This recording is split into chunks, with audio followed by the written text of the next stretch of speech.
బంగ్లాదేశీల మీద ప్రేమ ఎంతగా ముదిరిపోయిందంటే Mamata Banerjee over action పతాక స్థాయికి చేరిపోయి అక్కడ కనీసం ఫెన్సింగ్ బీఎస్ఎఫ్ ఫెన్సింగ్ వేస్తుంది బోర్డర్ సెక్యూరిటీ ఫోర్స్. బంగ్లాదేశ్ నుండి ఇదివరకు పెద్దగా అవసరం లేదు. ఇప్పుడు ఏంటంటే అక్కడ దరిద్ర ప్రభుత్వం రావడంతో వాళ్ళందరూ ఇటు వచ్చేస్తున్నారు కాబట్టి కంట్రోల్ చేయడం కోసం అని ఫెన్సింగ్ వేస్తుంటే 600 కిలోమీటర్ల పొడవున ఫెన్సింగ్ వేయాల్సి ఉంటుంది. టోటల్గా బెంగాల్లో 2216 కిలోమీటర్ల బార్డర్ ఉంది.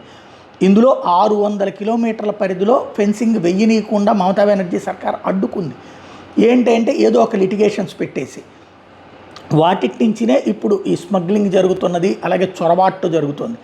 ఈ నేపథ్యంలో ఇక చివరికి కేంద్ర ప్రభుత్వం అక్కడ హైకోర్టును అప్రోచ్ అయితే హైకోర్టు వెస్ట్ బెంగాల్ ప్రభుత్వాన్ని తీవ్రంగా తప్పుపట్టింది. మమత ఎందుకు అబ్స్ట్రక్ట్ చేస్తుందంటూ నిలదీసింది.